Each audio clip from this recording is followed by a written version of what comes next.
Hey everyone! Today, we're jumping into a really important topic, preventing colon cancer.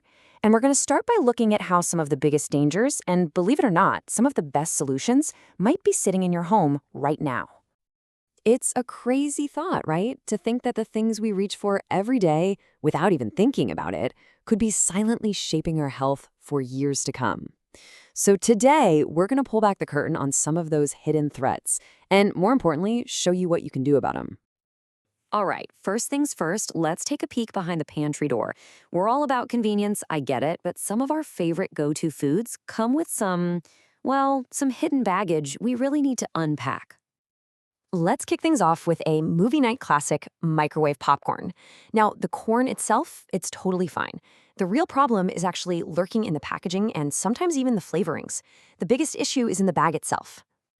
You see, those bags are usually lined with chemicals called PFAS, and they've got a pretty scary nickname, forever chemicals.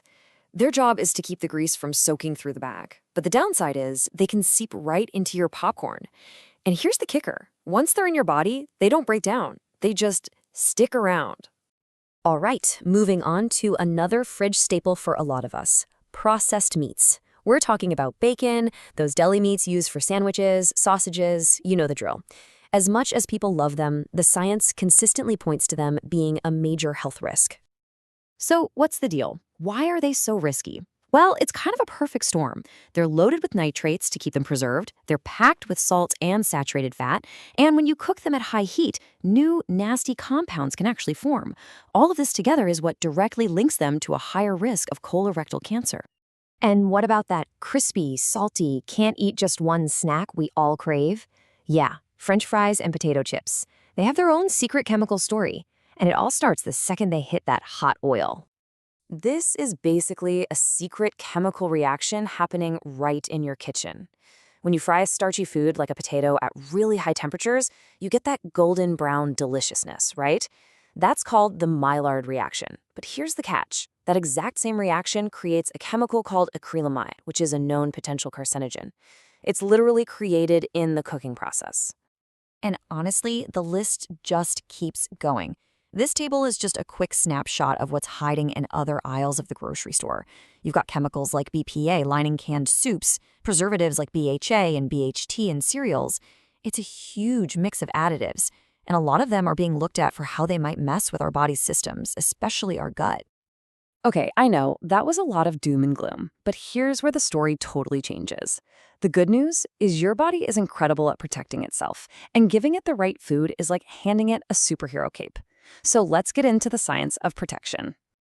Just look at this comparison. It's so powerful. It's like two different worlds inside your gut. On the left, a low-fiber diet can mess up your gut bacteria and damage the protective lining of your colon. But on the right, a high-fiber diet does the complete opposite. It's fuel for your good gut bacteria, which then go to work producing amazing compounds and calming inflammation. So what are these amazing compounds? They're called short-chain fatty acids, or SCFAs. Seriously, think of them as the superheroes of your gut. Your good bacteria create them when they feast on fiber. And these SCFAs become the main source of energy for your colon cells, keeping them strong and fighting off inflammation. Now, beyond fiber, we've got to talk about folate. You can basically think of it as your body's own little DNA repair crew. It's absolutely essential for building and fixing your DNA, patching up any errors that could cause trouble later on. And where do you find it? In delicious things like leafy greens, spinach, kale, and citrus fruits. So, diet is a massive piece of the puzzle, but it's not the whole story.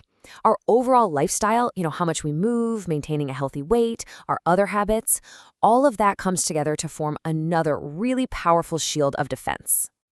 Now, this is a word you've probably never heard before, but trust me, it's a game changer. Spark. It's a special kind of protein called a myokine, and your muscles literally release it when you exercise. And get this, it has known anti-cancer effects. Just let that sink in for a second. Your own muscles can create their own cancer-fighting protein. Simply by being active, going for a walk, hitting the gym, whatever, your body is producing a substance that helps it fight off cancer cells. It's one of the most incredible ways exercise protects us. So when you put it all together, what does our defense strategy look like? It's pretty straightforward. Get more physical activity to release that amazing spark protein. Work to maintain a healthy weight, since we know obesity is a major risk factor. And then limit the things that cause direct damage, like alcohol and those processed meats we talked about earlier. Okay, so you're eating right, you're moving your body, you're doing all the right things. But there is one final, essential step we have to talk about. Think of this as the ultimate safety net. And that safety net is a colonoscopy.